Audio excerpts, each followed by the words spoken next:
The current was swift, the water dark and cold. Yet from beneath the bridge, a muffled splash went unnoticed by morning commuters. What nobody knew was that a dog had just been thrown into the river. His legs were tightly bound with fraying rope. Whoever did it never imagined that he would survive, let alone fight back. He hit the water with a soft thud. No yelp, no cry, just a splash and then silence. The rope bit into his legs as he struggled, twisting, gasping, unable to paddle. But he didn't sink, not right away. He thrashed, his instincts battling fear. He didn't understand why the people he trusted turned on him. One moment he was in a backyard, wagging his tail at his owner. The next, stuffed in a bag and dumped like trash. But his heart didn't give up, not yet. Downriver, a teenage boy named Tyler had just skipped school, clutching a cheap fishing pole and hoping to find peace by the water. Life hadn't been kind to Tyler lately. His parents were separating, his grades were slipping, and he felt invisible. But something about the river calmed him. That day, it would change his life. He was sitting on the rocks, earbuds in, when a strange sound broke through the low hum of his music. A splash, but not a clean one. It was messy, panicked. He yanked the earbuds out and stood, peering toward the bridge. There it was again, a flash of movement in the water. At first, he thought it was trash. But then he saw eyes. Wide, terrified eyes. Without thinking, Tyler tossed his phone aside and ran along the riverbank, following the struggling shape downstream. The water was rough from the spring rains, and the dog was fading fast. But something in Tyler ignited. He didn't stop to consider the danger. He just jumped in. The water hit him like ice. The current grabbed at his legs, but he fought forward, arms slapping the surface, eyes locked on the dog. The animal was barely above water now, his nose just breaking the surface, eyes wild with panic. Tyler reached him and grabbed hold, but the rope was tighter than he expected. He could feel the dog's heart thudding through its soaked fur. "Hang on, buddy," Tyler gasped, choking on river water. "You're not dying today." With one arm around the dog, he kicked furiously toward the bank. His lungs burned. His vision blurred. But somehow he made it. He collapsed onto the muddy grass, coughing, the dog wheezing beside him. People had begun to gather. A jogger called 911. A woman draped her jacket over the dog. Tyler lay there, soaked and shaking, hands still resting on the animal's soaked fur. The dog's name tag read only one word, Max. At the animal hospital, the vet worked fast. Max was hypothermic, exhausted, bruised. But alive. Barely. The vet shook her head. "Who would do this to a dog?" she murmured. Tyler didn't have an answer. He sat in the waiting room, soaked and silent. His mom would freak out. But he didn't care. He couldn't stop thinking about Max's eyes. Eyes that had seen betrayal, fear, and pain, and yet still pleaded for life. When the vet returned, she gave Tyler a small smile. He made it. But it's a miracle. He wouldn't have lasted another 10 minutes. Tyler looked at his hands. They were scratched from the rocks, his arm bruised from the current. But inside, he felt something shift. For the first time in months, he felt needed. The news spread fast. The local paper picked up the story. * teen rescues dog dumped in River Star. Tyler's phone lit up with messages. People he hadn't spoken to in years texted. But he didn't care about the attention. He cared about Max. He visited every day. Max would lift his head, tail thumping weakly. Tyler brought him treats, a new blanket, and even read aloud to him from his textbooks. One afternoon, as Max slowly recovered, Tyler asked the question that had haunted him since that day. "Why would someone do this to you, Max?" "Why?" Max just blinked, resting his head on Tyler's lap. It didn't matter, because Tyler had made a decision. Max wasn't going back to the people who tied his legs and tossed him like garbage. He was going home with Tyler. But not everyone agreed. 2 days later, a woman showed up at the vet claiming to be Max's owner. She had no emotion, just a flat voice and a paper in her hand. "He's my dog. I want him back." Tyler was there. His fists clenched. The vet looked from the woman to Tyler. Then she asked, "Did you report him missing?" "No. But he's mine. I have the paperwork." "Your dog was found with his legs bound in rope and thrown into a river," the vet said coldly. "Do you deny that?" The woman hesitated. "I don't know how he got there. Maybe someone else took him." Tyler stepped forward. "You don't deserve him." The tension in the room was electric. Max, lying in the corner, whined softly at the sound of Tyler's voice. The vet looked at Max, then at the woman, then back at Tyler. "This isn't over," the woman said and left. Tyler sank into the chair beside Max, heart pounding. I won't let them take you, Max. I promise. Outside, storm clouds gathered. Another battle was coming. But Max had already fought death, and won. Now it was Tyler's turn to fight for him. To be continued. Tyler couldn't sleep that night. Every time he closed his eyes, he saw Max's limp body in the water, the terror in his eyes, the way he'd trusted Tyler without question. And now someone wanted to take him back to where it all started? He tossed and turned, replaying the woman's face in his mind. There had been no warmth in her expression. No guilt. No surprise. Just ownership. Like Max was an old chair she'd misplaced and suddenly wanted back. The next morning, Tyler returned to the vet clinic, heart pounding. Max was eating on his own now, tail wagging weakly at Tyler's entrance. That sight alone gave him strength. He knelt beside the kennel and rubbed behind Max's ears. They want to take you, buddy. But I won't let them. I promise. The vet, Dr. Lawson, came over and handed Tyler a warm drink. You really care about him. Tyler nodded. He deserves a chance. Real love. Real safety. She sighed and sat across from him. Legally, if she has the paperwork, there's not much I can do. Unless what? Unless we prove abuse.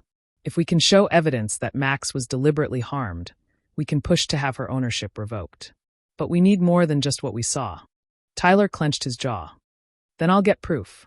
The next day, Tyler returned to the area near the bridge, phone in hand. He took pictures of the frayed rope still snagged on the rocks, the path where he'd dragged Max up from the river, and the nearby dumpsters. He even found the plastic sack, muddy torn but still there. He uploaded everything, labeled and time-stamped, and sent it to Dr. Lawson. But that wasn't enough. Tyler decided to dig deeper.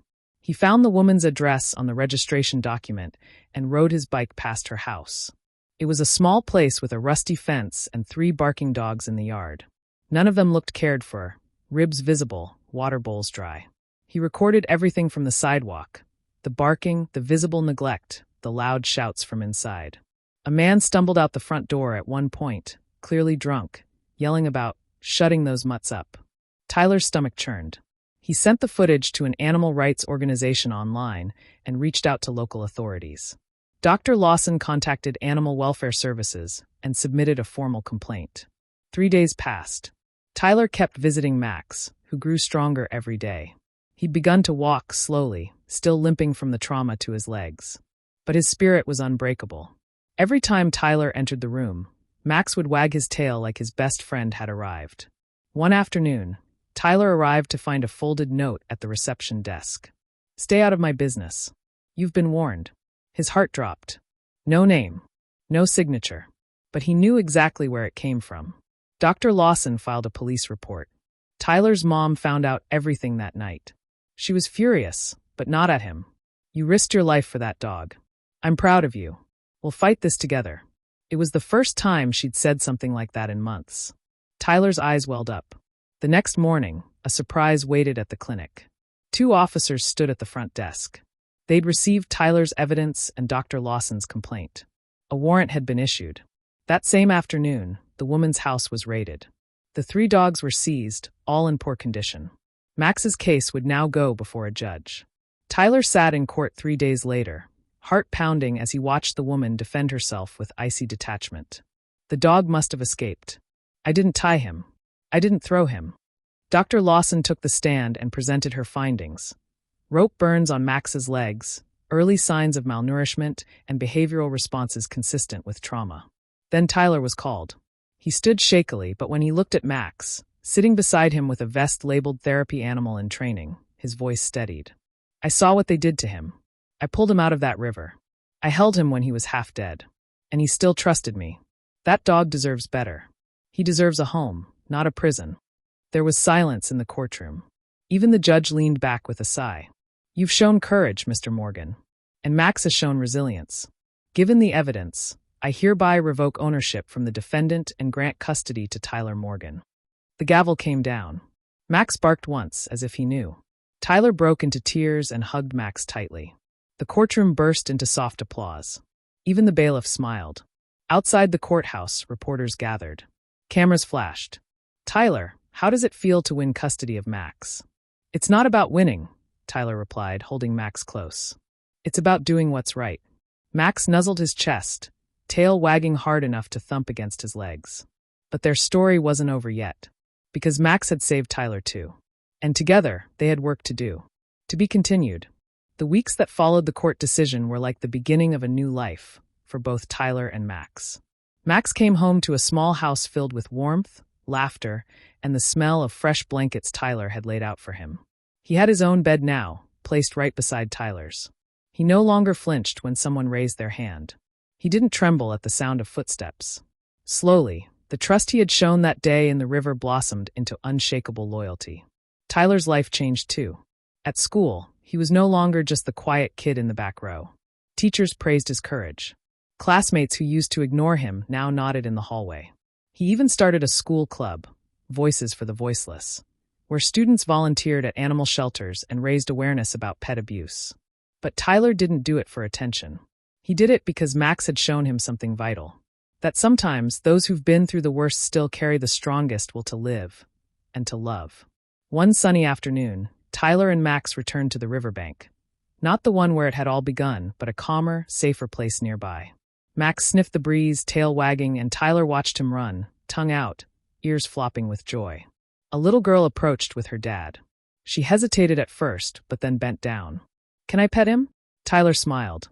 "Of course." Max leaned into her touch. She giggled and kissed his head. "He's so happy," she said. Tyler nodded. He wasn't always, but he chose to live. That evening, Tyler sat on the porch, Max's head resting on his foot. The sunset painted the sky in gold and purple. His mom stepped out with 2 mugs of hot chocolate and sat beside him. "You've changed," she said softly. "He changed me," Tyler replied. She smiled and looked at Max. "Sometimes the ones we save end up saving us too." Tyler stared at the fading horizon and whispered, "Yeah." He showed me what it means to fight for life, even when it hurts. And Max, without a word, licked his hand. They didn't need to speak. They'd already survived the silence together. Their story wasn't just about rescue. It was about redemption. About how love, even when broken and nearly drowned, can rise again. Moral asterisk. Sometimes the smallest act of kindness, pulling someone from the dark, becomes the light that changes 2 lives. True love doesn't come from blood or papers. It comes from sacrifice, trust, and standing up for what's right, even when the world looks away. And in a world that can be so cruel, sometimes all it takes is one heart to say, "I won't let you drown." The end.